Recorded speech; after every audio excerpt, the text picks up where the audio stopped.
Müsəlman ölkələrində çox vaxt cinsi məsələlər həmişə qapalı qalır.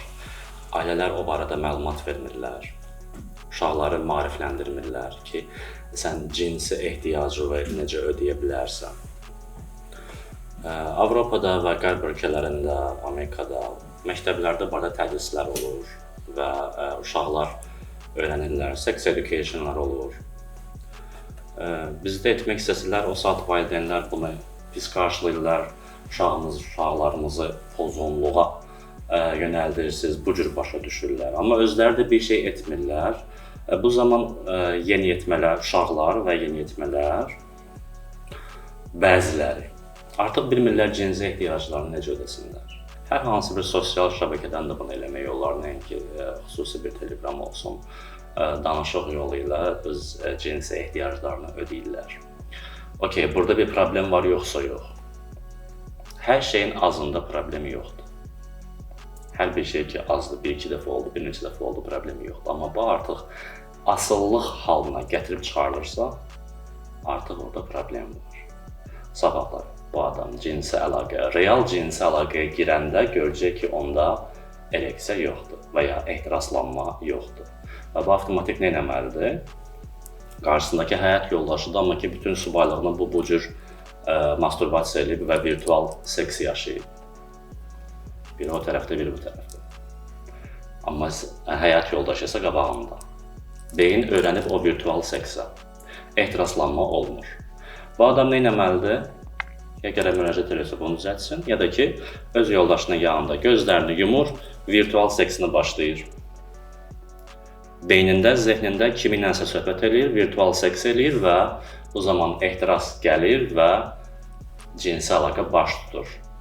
Amma qarşındakı insan bilmir ki, mənim partnerim mənimlə deyildi. Zehnində başqası ilə idi. Bir çoxları müraciət etmədikdə, bunu aradan qaldırmadıqda bu cür məsələni həll edirlər. Əslində yaxşı şey deyil. Asıllıq halına gəlsə, bəli, real seksdə problemi yaradır. Bu kişilərin hamısında deyil, yəni özünü tanıyan və dünya görüşü olan, öz şəxsiyyətini inkişaf etdirən kişidə belə bir hallar olmur. Amma yox, bütün subaylığını ancaq sekslə keçirən insan düşünür ki, mən gedib elə bir qız almalıyam ki, çünki qızlara qarşı, artıq qadınlara qarşı onun biraz paranoyası var. Və gedib elə bir xanımla evlənirlər ki, bu xanımın heç nə məlumatı olmasın və sonra da ondan həmin şeyləri tələb edirlər və deyirlər ki, hə, onda heç nə alınmır, soyuqdur, ondan sonra. Belə deyək də, əgər belə bir insandırsa, yəni bir insan çox seks eləyir. O mütləq surətdə əgər evlənmək istəyirsə, gedib sadə bir xanım ki, onun seksual potensialı azdır. Çünki insanların seksual potensialları hamısı eyni deyil. Bir oğlanda çoxdur, bir oğlanda ortadır, bir oğlanda azdır. Həmçinin xanımlarda da. Elə xanım var ki, seksual potensialı aşağıdır, ortadır və yüksəkdir. Bu cür oğlanlar ki, seksual potensialları çoxdur, gedib çox aşağı seksual potensiallı qızlar tapırlar. O quyunun içində su tökməklə quyu olmur da. Bu qızın öz içində seksual potensial azdır, ehtiras azdır deyə o heç nə edə bilməyəcək o ilə. Yəni, onlara münasibətləri tutmayacaq, seksual həyatları yaxşı olmayacaq. Bu adam əgər özü başa düşsün ki, mən əgər bu qədər seksim olubsa, çünki orada biraz məsələ çox gəlizdir. Nə qədər insan cinsi əlaqə eləyir və fantaziyaları olur, xüsusilə masturbasiyaları fantaziyalarla eləyirlər və ondan sonra fantaziyalar artır və real seksə daha çox şeylər istəyirlər. Və bu zaman sadə bir xanım ki, cinsi potensialı azdır, onun cinsi potensialını ödəyə bilməyəcək. Yəni, elə bir şey yoxdur ki,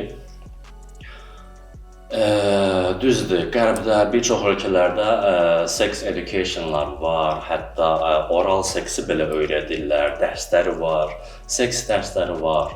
Amma belə bir şey var da, biz bunu içərdən instinkt olaraq bacarırıq. Yəni, heç bir heyvana gəlib öyrədilmir ki, sən belə cinsi əlaqə etməlisən. Onlar hamısı özləri onu instinkt olaraq bilirlər. Amma bir insan bir çox şey bilirsə və artıq onun fantaziyaları çox qalxıbsa, və realda daha çox şeylər eləmək istəyir ki, seks ehtirası artsın. O zaman gedib aşağı potensiallı bir qızla və ya qız yüksək potensiala malikdir. Baxmayaraq qızın heç bir partneri olmayıb, seksi olmayıb, yüksək seks potensialına malikdir.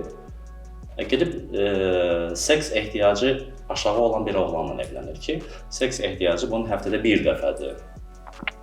Sonra da qıza başlayırlar pis baxmağa ki, qız ancaq elə seks istəyir. Düzgün deyil də.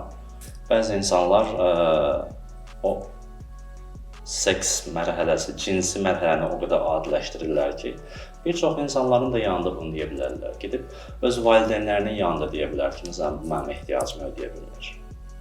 Cinsi məsələ də bir məsələdir ki, problem varsa onu özləri və ya mütəxəssislə həll etməlidirlər. Ətraf qohumlar, ana, ata, qaynata gəlib məsələyə daxil olmasınlar. Bəzən olur görsən ki, bir qız gəlib yanıma gətiriblər, vaginizmi var. Qaynana gəlib, qaynata gəlib, dayı gəlib. Baxır dedim, yaxşı da başa düşdüm. Oğlanın anası və atası gəlib ki, gəlimizdə vaginizm var, problem var. Atasını da başa düşdü, yaxşı atadır da. Dayın burada nə işi var? Bu nəyi bildirir? Yəni, çox açıqdırlar güya. Açıq olmaq məsələsi başqa şeydə açıq olmaq lazımdır. Açıq fikirli olmaq başqa şeydə olmaq lazımdır. Bu cür problemlərdə yox. Öz problemi olsa heç vaxt açıb tökməyəcək onu. Bir çox kişilər məsələn həm tez boşalmaları var, həm də ereksiya problemləri var. Hər dəfə dərman atırlar və hər dəfə cinsi əlaqədən bir dəqiqə bitir, öyle böyle olmalıdır, nə qədər olmalıdır ki, belə. Qayıdıb yoldaşlarına bunu deyirlər. Bəzən xanımlar mənə yazır ki, mənim yoldaşım tez boşalır, mən neyniyim? Görəm, mən heç nə deyə bilmərəmsə, siz nə izləyəsiniz? O, müraciət etməlidir. Siz yox. Ya da birlikdə gəlməlisiniz. Əsas ondadır. O gəlməlidir. Mən o heç vaxt deyə bilmərəm, onu heç vaxt qəbul eləmirdir ki, seks elə belə olmalıdır. Sən hardan bilirsən ki, çox olmalıdır. Və üzlərinə tam durub belə bir söz deyirlər. Bəzi insanlar belədirlər, onlarla durub neyniyəsən? Cinsiyyətlə bağlı anatomiya dərsini deyirsiniz də. Bizdə problem kökdəndir də. Müəllimlər belə o dərsdən qaçırdılar, göyə ayıbdır.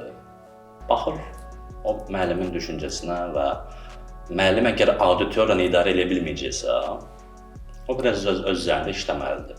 Nəinki dərsə getməyin və o dərsi keçməyək. Bəli, uşaqlar biraz deyəcəklər, güləcəklər, biraz belə zarafatlaşmaq istəyəcəklər. Amma sən auditoriyanı alıb əlivə o mövzunu gərək bağlayasan da, uşaqların gərək o şeyini kontrol edə biləsən. Yəni 9 olsun, mən o uşaqlar belə deyək də bir neçə nəfər yığılışanda bəli dəyişir fikirləri. Amma bəzən görürəm ki, mən tək-tək yazırlar, nəsə soruşurlar, çünki maarifləndirəcək yerləri yoxdur. Şəxsimə yazıb məndən soruşurlar ki, filan şey mən necə eləməliyəm, filan şey belə olur, elə olur. Acdırlar, maariflənmək istəyirlər. Əgər auditoriyanı idarə edə bilmirsə, gərək müəllim öz üzərində işləsin ki, o dərsləri rahat keçə bilsin. Orada düzdür, cinsi prosesdə sadəcə cinsi orqanlar barəsində danışılır. Nəinki seks barəsində və ya cinsi əlaqə barəsində. Onu belə biz əgər üstündən keçmək istəyiriksə, sonra cinsi tərbiyə başlamalıdır evdən. Bunun üçün, bəli, valideynin də məlumatı olmalıdır. Valideynin buna məlumat verib, yox. Okey, biz indi valideyni günahlandırmayaq artıq. Valideynin də az yaşı yoxdur artıq. Ən azı valideyn isə, uşağı varsa, bir 7-6 yaşlı uşaq gəlib ondan soruşur ki, uşaqlar necə olur? Düz deyindir ki, uşaqlar bilirlər elə şeylər. Kələmlə, quşla, zadla başdan anlatmaq olmur. İnternet, ondan sonra süni intellekt əllərinin altındadır. Telefona girə bildilər, hər şeyə baxırlar. Kalyaskada bunun əlinə TikTok verirlər ki, başı qarışsın uşağın, TikToka baxsın. Valideyn gərək öz üzərində burada işləsin, əgər valideynin özünə məlumat verilməyibsə. Valideyn öz üzərində işləsin və uşağına düzgün cavab versin. Nəinki vursun onu tərbiyəsiz adlandırsın və ya onu qınasın. Düzgün maarifləndirmə aparmalıdır. Normalda biz deyirik ki, heç vaxt gərək həmin vaxtda cavab verməyəsən. Deyirsən ki, var da, sonra danışacağız. Sonra araşdırmalısan ki, Başqa bir gün burada danışarıq. Sonra araşdırmalısan ki, bu hardan öyrənib bunu? Nə görüb? Bəlkə atasının, anasının cins əlaqəsini görüb. Kimdən eşidib bunu? Hardan alıb məlumatı? Film görüb telefonunu gərək kontrol eləsin. Ondan sonra çağırırsan, oturursan, nəinki daha deyirsən, sonra danışarıq, daha danışmırsan, yox. Uşağa söz verdinsə, gərək icra eləyəsən. Çünki uşağın yadında qalır, mənə dedilər, danışacaq, amma danışmadılar. Demək, bunun sözünün etibarı yoxdur, uşaq bunları dərk eləyir və bunlar kodlaşır onun üçün. Sonra o şey danışırsan, izah edirsən. Uşağın yaşına səviyyəsində izah etmək lazımdır. Daha durub əməlli seks dərsi keçmirik orada. Amma tərbiyə, cinsi tərbiyə birinci ailədən gəlməlidir və ailə maariflənməlidir. Qaynana və qaynata ailə ilə yaşayırsa və eyni evdə yaşayırsa, avtomatik olaraq onlar müdaxilə edəcəklər. Münasibətə də müdaxilə edəcəklər. Seksə müdaxilə edə bilməsələr də, onların orada olması seksə müdaxilə olur artıq. Bəzən görürsən ki, evləndirməliyik oğlumuzu, dəxlisi yoxdur, evləndirməliyik, uşağı ev toyunu görək. Şəraitin yox, heç nə yox, 2 otaqlı mənzildə yaşayırsan, bir otaqda da oğlu gətirib gəlsən, gəlinlə, yan bayan. Niyə evləndirmirsən bunları? Tərbəni bilmirlər, o saat başları çıxırdı. Elə bil ki, özlərinin məsələn 40-60, 50-60 yaşları var, elə bil ki, öz cavanlıqları olmayıb. Daim oyaqdılar, daim. Təbii ki, burada seks olmayacaq. Seks həyatı da azaldısa, yəni mən pasiyentlər arasında belə şey çox görmüşəm ki, 100% təsir edir. Bir var ki, həyət evidir, bağ evidir, ayrı-ayrı evləri var, bunlar rahatdırlar, o cəhətdən seks problem yaratmayacaq onlara. Onların yaxın olmaqlığı nəsə problem yarada bilər, başqa məişət problemləri. Amma bir evin içində qardaş da yaşayır, bacı da yaşayır, ata, ana və bu da evlidir və ya 2 oğlanı 3 otaqlı evdə, məsələn, 4 otaqlı evdə fərqi yoxdur, bir evin içindədirlər. Bir evdə 2 gəlin var, bir bacı var və bunlar da indi nəsə eləmək istəyirlər, necə eləsinlər. Nə vaxt tutuzdurmalıdırlar ki, evdə heç kim olmasın, ya heç kim bizə eşitməsin. Rahat olmur, yəni gizlin, yavaş, heç kim eşidər, sesini çıxartma. Real şeylər də bunlarda niyə qorxuruq biz? Ata-ana bunu niyə düşünmür? Ata-ana ancaq bir dənə bunu düşünür ki, evləndirim, bilim ki, evləndi, evi ki, missiyamı yerinə getirdim. Ondan sonraki həyata özləri bilərlər. Necə olar? Bəzi analar dilləri, qız ayağını sındırıb otursun evdə. Ər evinə gedər, nə istəyə edir, bu da mənlikdir, evi ki, daha götürdü öhdəsilik onun üstündən. Oğlanları da evləndirirlərsə, o nə olur olsun, dəxli yoxdur. Kiraya çıxmağa da qoymurlar. Ayrılmağa da qoymurlar, bəzən olur. Elələri də var ki, ağlayır, öldürür özünü ki, ay oğlum atır məni, gedir, arvad aldı, ondan sonra daha məni saymayacaq, evi ki, ərini itirir. 2 dənə sevgilisi var idi, biri əri idi, biri oğlu idi. Bir sevgilisini əldən verir. Ayrılmağa da qoymurlar. Və oğlan ayrılmaq istəyirsə, onu naxələf evlad, valideynə ağ olan evlad adlandırırlar ki, bir dənə qıza görə atdı, bizi getdi. Bu hallar görürəm mən. Bizdə bəzən cəmiyyət baxır belə şeylərə. Yəni, mənim öz danışıma baxır. Video baxmadan, fikirləri başa düşmədən kommentariyalar gedir də. Hər kəsən olur, mütəxəssis, ekspert olur, fikirlərini paylaşırlar. Amma bir şey var ki, bir insan, bir vətəndaş, bir neçə dənə ailə görə bilər. Mən bu 10 neçə ildə, 16-17 ildə nə qədər ailələr görmüşəm. Təsəvvür eləyin də. Bir 18 yaşında qız, 50 yaşında, 55 yaşında bir kişiyə vuruldu. Biz burada susuq, özün bilərsin, neyim alaqsın. Düzgün deyil. Sadəcə mən deyirəm ki, düzgün deyil. Mən təhmasib yox. Psixologiya deyir, seksologiya deyir. Sənin potensialın yüksəkdir də, 18 yaşın var. O 55 yaşında olansa, o potensialı axırıdır da. Yəni, kişilərdə də 45-dən 55-ə qədər elə bir yaşdır ki, ən son belə qazlarını basıb sürmək istəyirlər maşını. Ki, göstərsin ki, mənim maşınım hələ də yaxşıdır. Mən hələ qocalmamışam. Kişilərin o dövrləri var. Bunun axırıdır. Ya orada maddi bir şey var. Maddiyatdır. Ya o kişinin biraz... Kişidə hər nə olsa ola bilər. Amma bu qızın ailəsindən gedir söhbət ki, 15 yaşında qızı sən hansı məqsədlə bu adama verirsən? Burada qızı vermək gedir, evləndirmək deyil. Normalda mən deyirəm ki, deməyin ki, qız aldım. Deyin ki, uşaqlarımızı evləndiririk. Həyat, ailə qurmaq istəyirlər. Nəinki getdim filan kəsin qızını aldım. Amma burada almaqdır konkret. Çünki qızın özü yaşı o həddə deyil ki, özü qərar versin. Bunlar qızlarına elbə ki, çatırlar nəyəsə. Birincisi, bu düzgün deyil. İnsanların bəziləri inkişaf edirlər. Biz necə də qanunlar ümumi olur axı. Ümumi qanunlar, həmişə qanunların fikrini görürsən, qanunlar ümumidir. Elə olmalıdır ki, hamısına aid olmalıdır. Bir insan tutaq ki, indi 15 yaşında yetişibsə, hər şey okeydirsə, bu uşağı qalanda necə qalacaq? Yox, biz göyə saxlayacaq bunu 3 il. Kişinin 55 yaşı var, oxumur ki, deyəsən ki, qoy uşaq oxuyub qutarsın, ya kişi oxuyub qutarsın. Düzgün deyil amma. Psixoloji cəhətdən, seksoloji cəhətdən heç düzgün bir şey deyil. Mən deyirəm, düz susuruq, özləri bilərlər, öz uşaqlarıdır. Amma düzgün deyil. Niyə görə? Cütlüklərdə, seks partnerlərdə və ailə həyatı qurmaq istəyən insanlarda minimal yaş 3 yaş fərqdir, maksimal yaş 6 yaş. Yəni 3 yaş oğlan və ya qız böyük kiçik ola bilər. Maksimum isə 6 yaş böyük və ya kiçik ola bilər. Maksimumun ən axırıncı həddi istisna halı isə 10 yaşdır.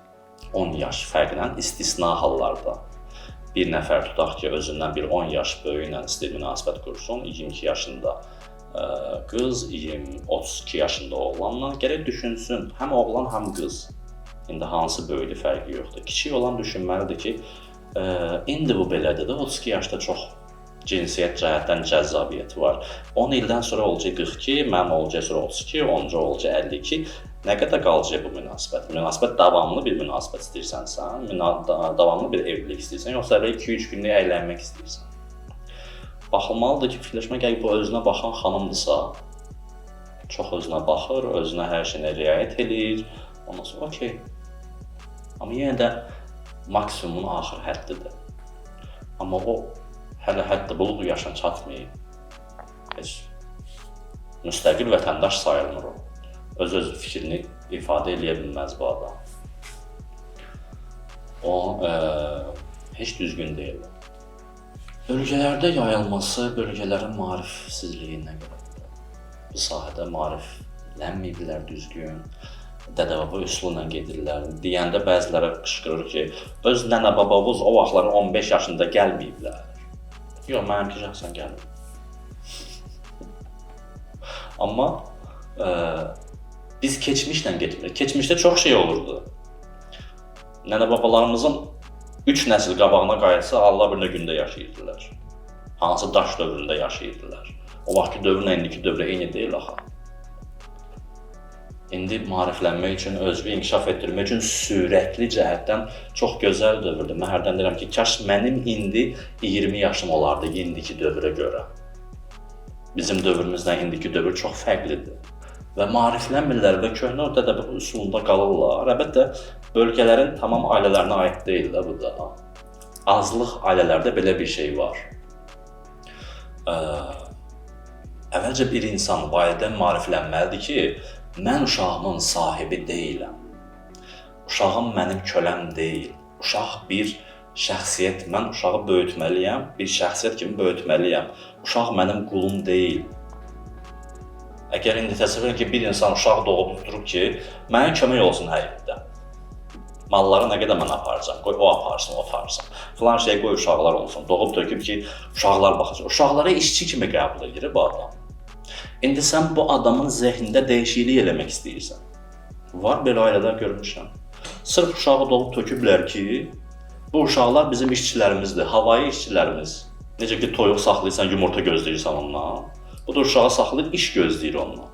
Bu düşüncədə olan insanlarla sən nə demək istəyirsən?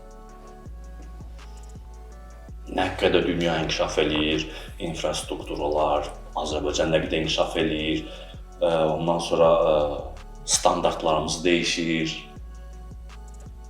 Amma bunların zehnindəki düşüncə budur ki, uşağı doğmuşam ki, mənə kömək eləsin, əlimdən tutsun. Ona fərd o qələt edir o.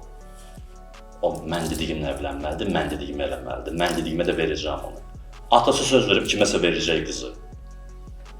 Elə bil ki, nəsə qarpuz əkmirsən, sən ki, birinci qarpuzu sənə verəcəm. Qarpuz deyil, bu adı insandır.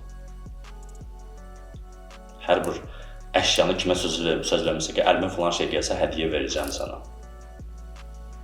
Və sonra elə bölgələrdə pul da istəyirlər onun üçün. Süt pulu, uşaq pulu, mənəm nə pulu. Bunlar bərbaddır, yəni buna süt vermişəm. Onu hansı pulla hesablayırlar, hansı vahidlə hesablayırlar. Bu artıq psixi bir xəstəlikdir.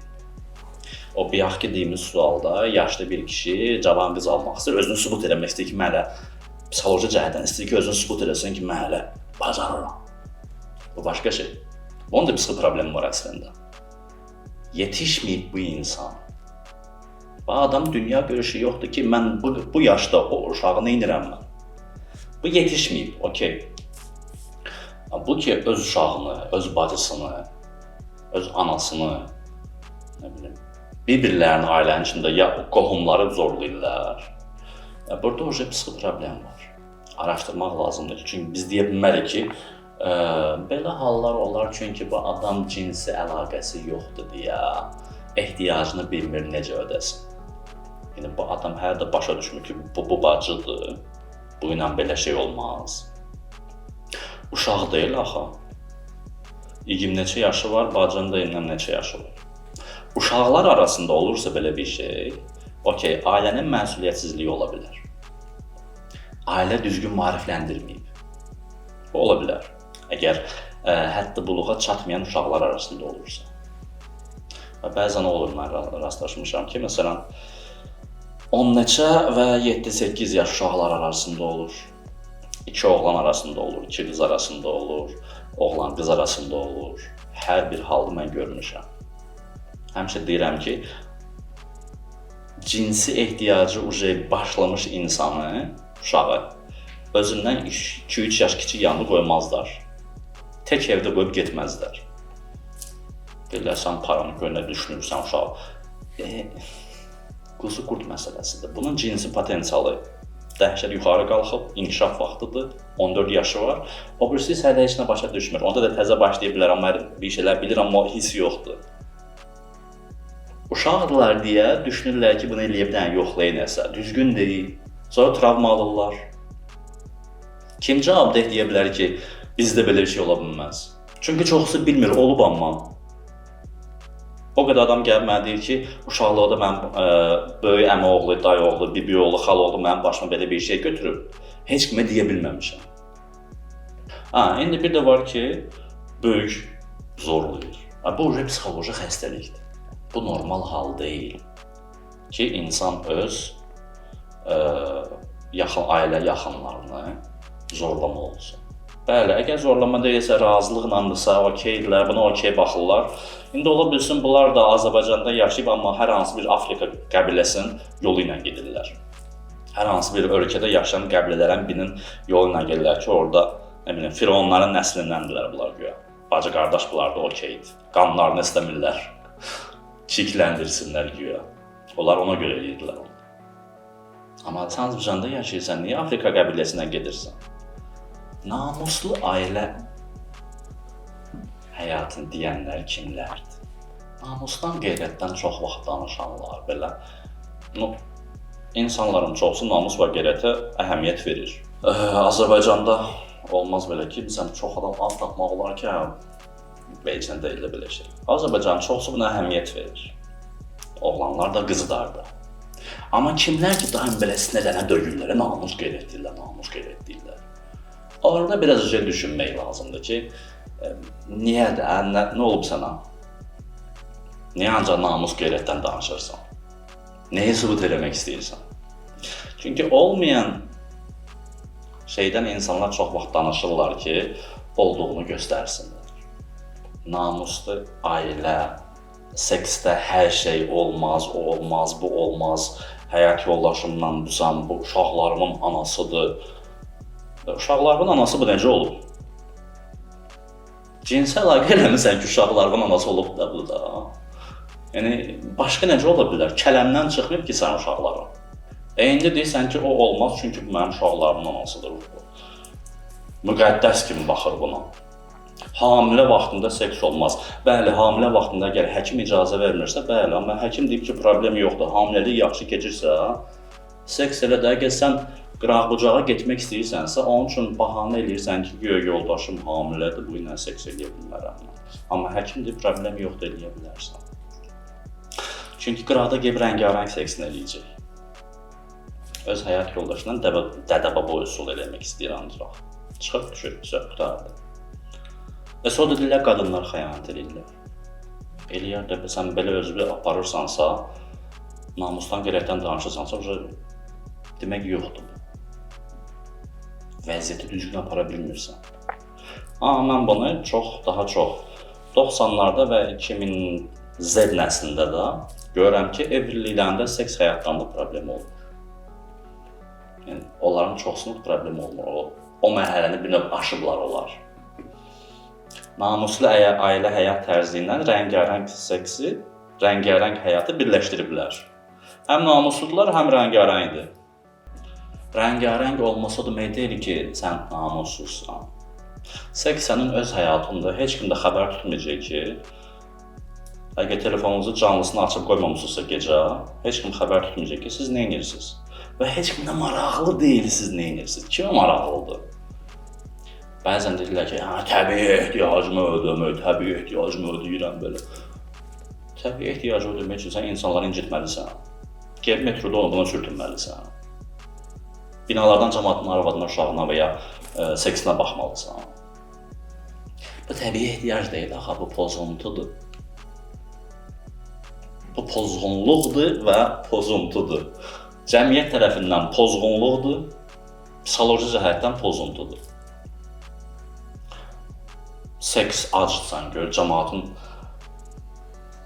qızlarına, gəlinə, nə bilim, baxırsan qadınlara belə şor gözlüyünə. Çünki ehtiyacına kişiyəm, baxmalıyam. Yoxdur elə bir şey.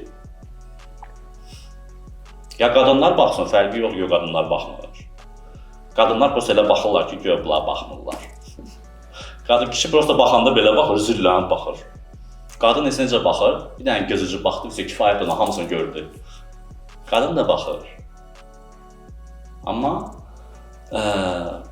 bu ehtiyac o demək deyil ki, sən digər insanları öz ehtiyacının uğrunda incitməlisən. Gəldik seksə, cinsi əlaqəyə, partnerin varsa, ona artıq çalışmalısan ki, öz bütün yaradıcılığını sən xərcləyəsən ki, seksin, cinsi əlaqən bacardığın qədər yaxşı keçsin və maraqlı olsun. Çünki özünə də maraqlı olmalı. Çünki eyni şeyi eləyəndə beyin yorulur ondan və ona rutinləşdirir və daha ondan həzz almırsan. Alan aldı, bəyənən bəyəndi. Gəlirlər, otururlar və qızla boyda kökəlir, oğlanla boyda kökəlir. Sonra deyirlər ki, cinsi əlaqə istəyimiz yoxdur, olmaz da. Sən anda Barbie idin, sən də qız istəyəndə Ken idin. Sonra deyirlər ki, cinsi etiraz yoxdur. Təbii ki, sən cinsi etirazı qurmusan kimin üzərində? Barbie'nin üzərində. İndi baxırsan, burada Fiona var. Məndə yəqin problem yaranır. Ya da ki, daha bu, gedim başqası ilə şeydir. Xəyanət eləmirəm ki, bu kökdə ona görə gedirəm mən.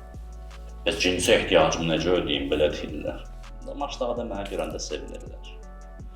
Çünki mən Maçdağda qalmıram, bir neçə ildir mən şəhərdə qalıram işimə görə. Bizdə qəsəbədəki, kənddəki çox adam bilmirdi heç mənim ixtisasımı. Biləndən sonra qoyurlar, sən seksologsan, səni gördüm, TikTokda səni göstərirdilər. Deyirəm, göstərməzlər, yəni ki, öz səhifəmə girmisən yəqin səhifənin üçün qabağa. Sən seksologsan deyirəm belə, nə yaxşı belə elə. Bir dəfə bir nəfər komment yazmışdı mənə ki, yekə kişisən, bunda da danışırsan. Adam kişi şeylərdən danışar. Dedim qardaş, gəl axşam maçlavaya kişi şeylərdən danışaq. Gör nə deyirsən sən. Daha cavabı yazmadı. Amma üzmə gördüyüm insanlar hamısı belə təqdirlə qarşılayıblar. Ona heç bir aidiyyəti yoxdur.